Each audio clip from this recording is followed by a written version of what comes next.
बोलो सतगुरुदेव की जय हो।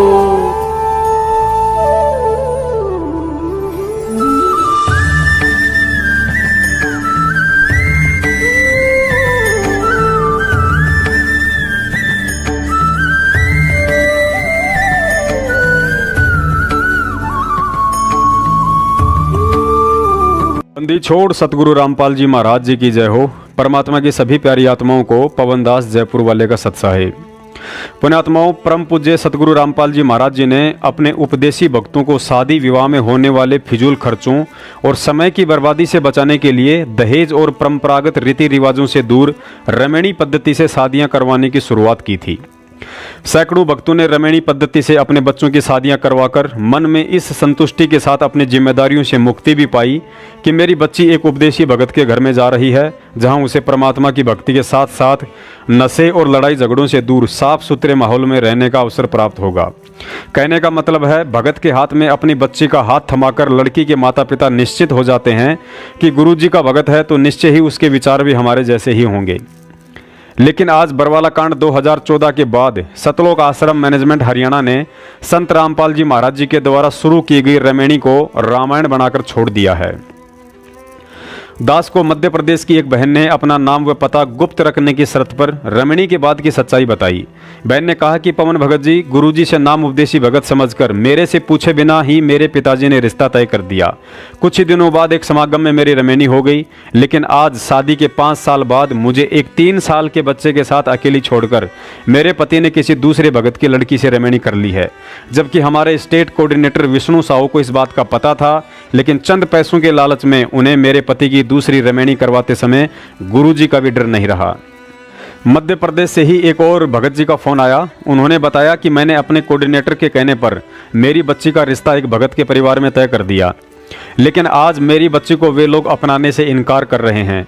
ऐसे ऐसे आपको सैकड़ों परिवारों के किस्से सुनने को मिल जाएंगे जिन्होंने जल्दबाजी में किसी कोऑर्डिनेटर, फर्जी नामदान संचालक या सतलोक आश्रम मैनेजमेंट वालों के विश्वास में आकर एक बाप होकर अपनी ही बच्चियों का भविष्य अंधकार में धकेल दिया। सैकड़ों रिश्ते तलाक के शिकार हैं तो सैकड़ों ने साल 2 साल बाद उन लड़कियों को अपनाने से इनकार कर दिया। एक जमाना था जब एक पिता अपनी बच्ची का रिश्ता तय करके साल 2 साल तक उसकी शादी नहीं करता था। कारण यही था कि गुप्त रूप से लड़की का पिता अगले परिवार की जमीन जायदाद, लड़के की आदतों, शिक्षा या नौकरी का पूरा जायजा लिया करता था, क्योंकि एक जिम्मेदार पिता को इस बात का पता होता था कि यदि कल को ससुराल में उसकी लड़की किन्हीं कारणों से दुखी हुई तो अपनी लड़की के दुख में माँ बाप को भी दुखी होना पड़ेगा। और जब साल 2 साल बाद वह व्यक्ति आश्वस्त हो जाता था तो अपनी लड़की का हाथ दूसरे परिवार को सौंपता था, और यही कारण था कि वह रिश्ता सफल होता था। यह बात भी सत्य है कि भगत अंधविश्वासी होता है, और अंधविश्वास के बारे में सतगुरु रामपाल जी महाराज जी ने बताया कि जब सत्संग सुनने के बाद आपको यह सुनिश्चित हो जाए कि मैंने जिनसे नाम दीक्षा ली है वह सतगुरु पूरा है और जो मंत्र प्राप्त किए हैं वह भी प्रमाणित है, उसके बाद भक्ति मार्ग में अपने गुरु और उनके आदेशों पर अंधविश्वास करके ही मोक्ष प्राप्त किया जा सकता है। लेकिन साथ ही अंधविश्वास का मतलब ये नहीं कि उस गुरु के नाम और पीठ पीछे हमें कोई भी मूर्ख बनाता रहे और हम मूर्ख बनते रहें। और यही कारण है कि आज मध्य प्रदेश और बिहार जैसे पिछड़े राज्यों में भोले भक्तों का सतगुरु रामपाल जी महाराज जी के प्रति उनके अंधविश्वास का जमकर फायदा उठाया जा रहा है। फायदा चाहे दान और ज्योति के नाम पर पैसे से लूटकर उठाया जा रहा हो या अपने स्वयं के बच्चों या रिश्तेदारों की रमैणियां करवाकर उठाया जा रहा हो। आजकल कुछ लोग तो इन फर्जी नामदान केंद्रों से नाम दीक्षा भी मात्र इसीलिए ले रहे हैं ताकि संत रामपाल जी महाराज जी के अंधविश्वासी भक्तों की लड़कियों से अपने उन आवारा लड़कों की शादियां हो जाएं जिन्हें समाज में कोई बैठाना तक पसंद नहीं करते।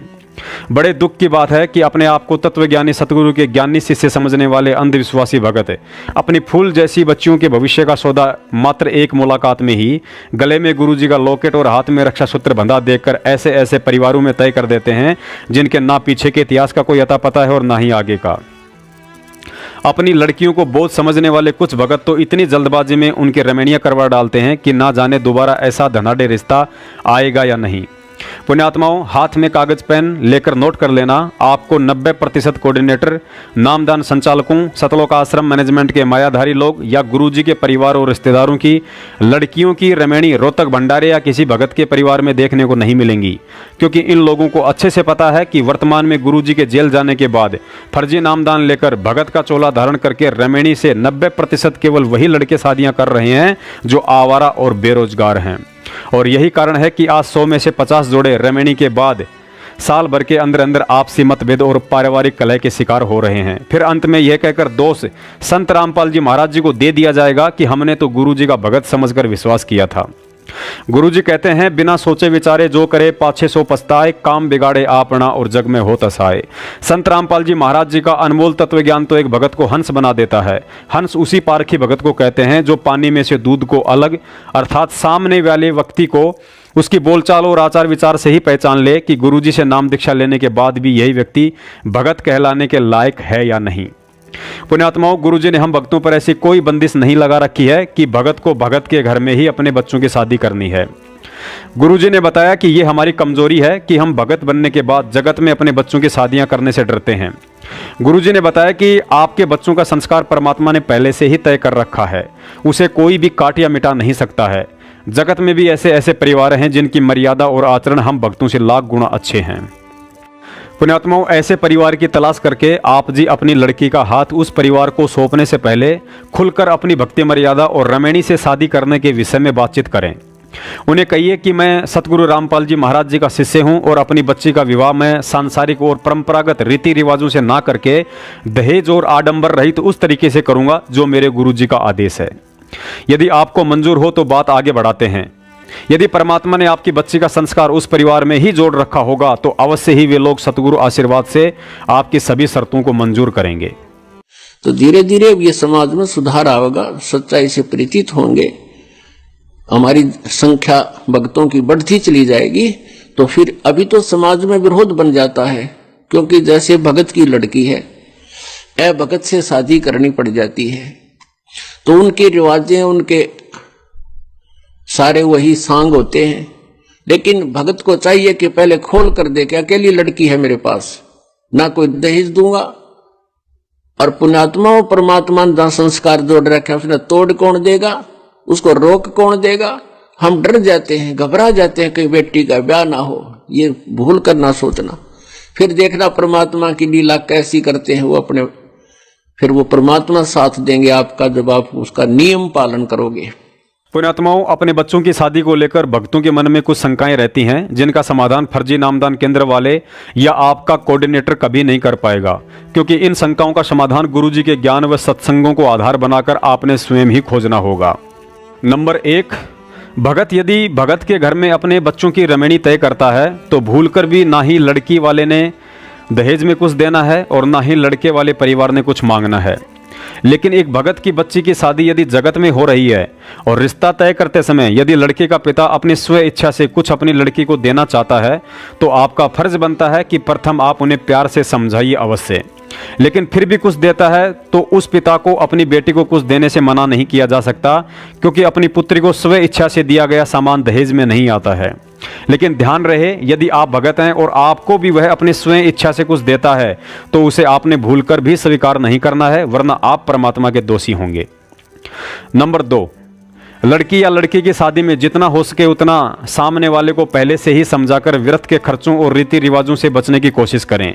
लेकिन फिर भी यदि पारिवारिक या सामाजिक दबाववश कोई ऐसी जटिल परिस्थिति पैदा हो जाती है जहां आपका बचना मुश्किल हो जाए तो सबसे पहले परमात्मा को दंडवत प्रणाम करके उनसे अपनी मजबूरी में किए जाने वाले उस कर्म की समयाचना व प्रार्थना अवश्य करें।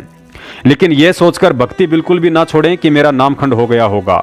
परमात्मा अंतर्यामी होता है, वह आपके हृदय तक की जानता है कि मेरी इस आत्मा ने यह कर्म जानबूझकर किया है या किसी मजबूरीवश किया है। अतः उसके लिए मन में शंका रखकर अपने नाम शुद्धिकरण के लिए भूल कर भी फर्जी नामदान केंद्र पर नहीं जाना है। आपके घर पर आपने जो परमात्मा का दरबार लगाकर उन्हें विराजमान कर रखा है, जहां आप 3 समय की आरती और मंत्र करते हैं, उससे बड़ा नाम शुद्धिकरण केंद्र साक्षात गुरुजी के चरणों के अलावा दुनिया में कहीं और नहीं है। वहीं पर दंडवत प्रणाम करके परमात्मा से समायाचना करें और आगे विशेष ध्यान रखें। नंबर 3, सतलोक आश्रम मैनेजमेंट वालों ने आजकल भक्तों की मजबूरी का फायदा उठाते हुए एक नया ड्रामा शुरू कर रखा है।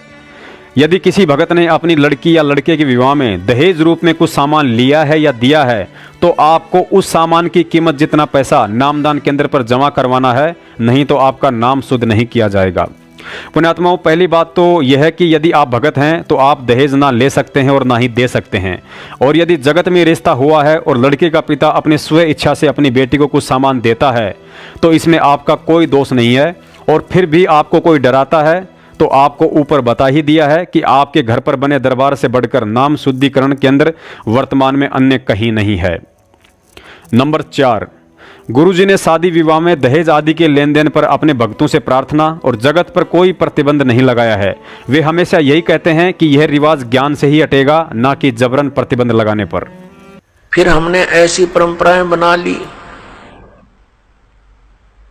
कि हम सारा दिन उन्हीं की पूर्ति में सारा जीवन नष्ट कर देते हैं। बढ़िया मकान हो, पुत्री का विवाह करना पड़ेगा, बहुत घना पैसा लगाना पड़ेगा। ये हमारी भूल और अज्ञानता का कारण है।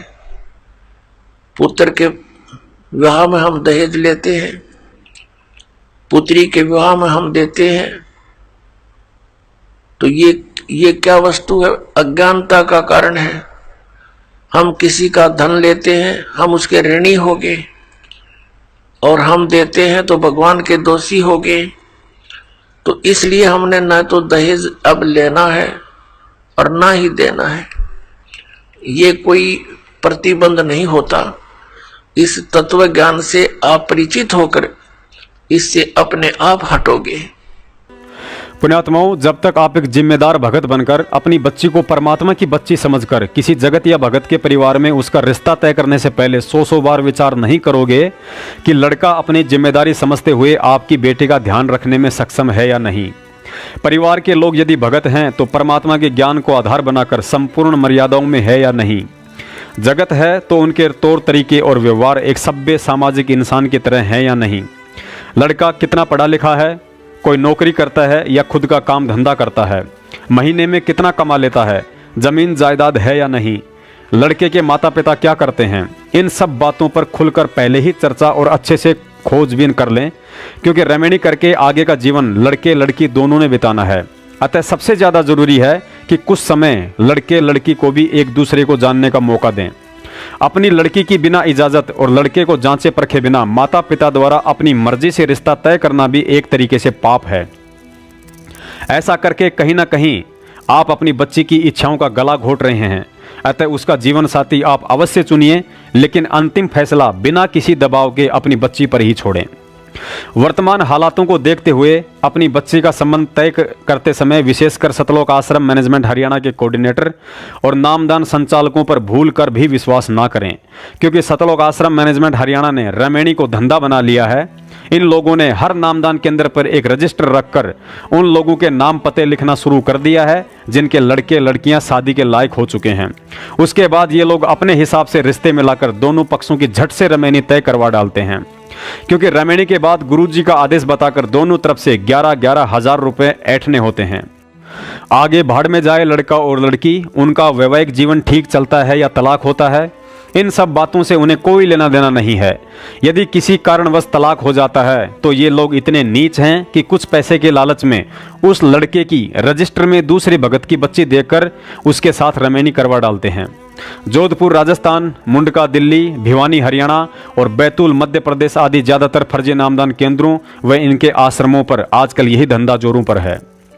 इसी विषय पर अंत में एक छोटा सा यह वीडियो देखकर आप भक्तों को अपनी आंखें अवश्य खोलनी चाहिए, ताकि आज आपका एक गलत फैसला समाज में गुरुजी की बदनामी और आपकी बच्ची के लिए मौत का फंदा ना बन पाए।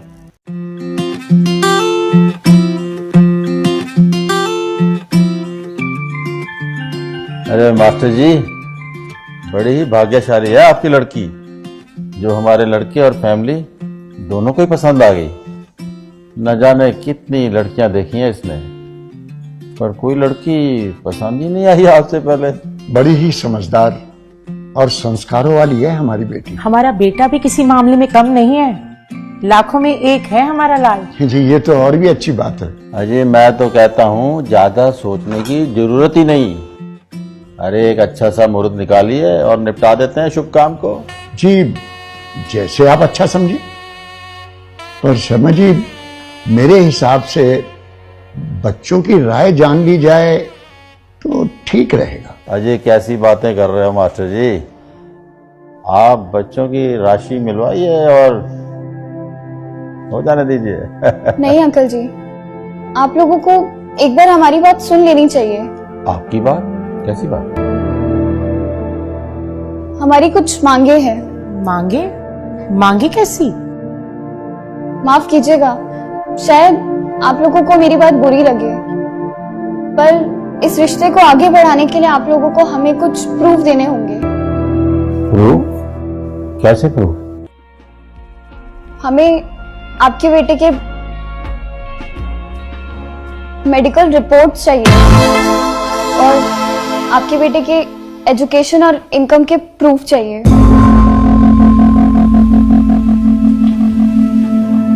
पुलिस वेरिफिकेशन के साथ आपके बेटे का कैरेक्टर सर्टिफिकेट और जिस घर में आप लोग रह रहे हैं उस घर का ओनरशिप प्रूफ चाहिए। ये सभी प्रूफ देने के बाद फिर चाहे राशि मिले ना मिले, हम इस रिश्ते के लिए तैयार हैं। मास्टर जी ये सब क्या है?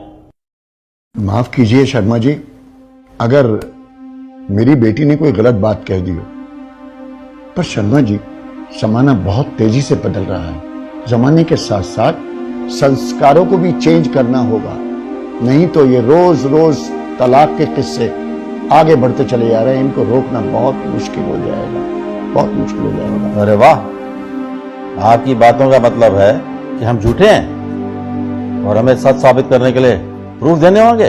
अरे वाह। सुनो जी, मास्टर जी को भी बात करने का मौका दो।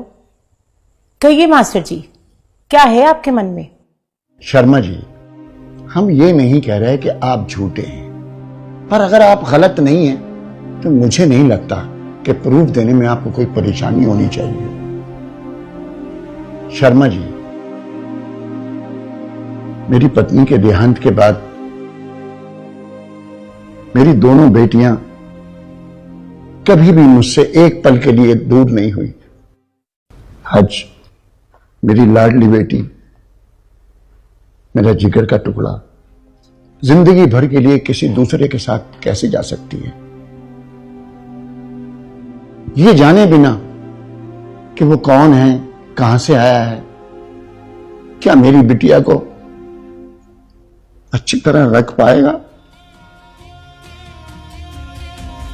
शर्मा जी, मैं अपनी बेटी का भाग्य तो नहीं बदल सकता, लेकिन उसके अच्छे भाग्य के लिए प्रयास तो कर ही सकता हूं, प्रयास तो कर ही सकता हूं।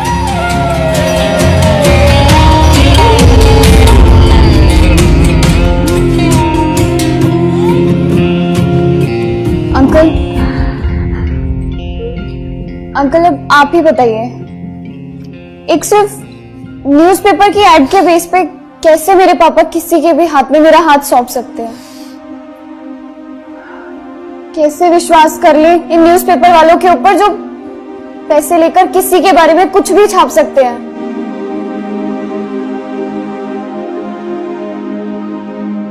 अंकल, मैं एक लड़की हूं और शायद आप लोगों को मेरा बोलना अजीब लग रहा होगा,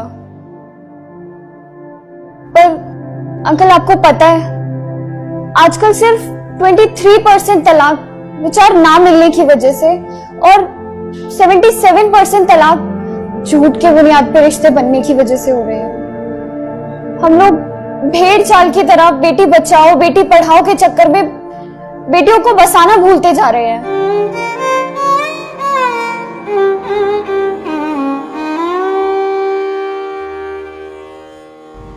शादी से पहले हम लोग पुलिस स्टेशन, हॉस्पिटल या फिर किसी ऑफिस में जाकर इंक्वायरी करवाने की बजाय पंडितों से राशि मिलवाना जरूरी समझते हैं। सोशल मीडिया पर अपने दिखावे के चक्कर में हम लोग लाखों रुपए सिर्फ और सिर्फ प्री वेडिंग शूट पर ही खर्च कर देने में लगा देते हैं।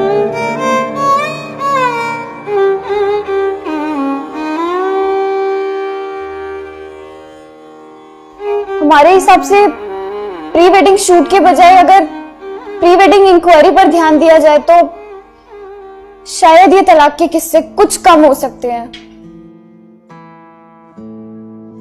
और अंकल, हम ये नहीं कह रहे कि लड़के या लड़के वाले ही गलत होते हैं, ताली दोनों हाथों से बजती है। इसलिए आपके प्रूफ लेने से पहले हम आपको वो सारे प्रूफ देना चाहते हैं जो हम लोगों ने आपसे मांगे हैं।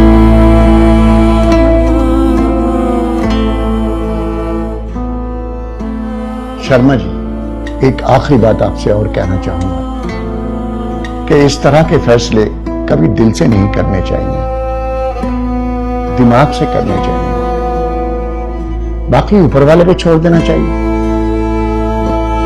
उसके आगे आपकी मर्जी।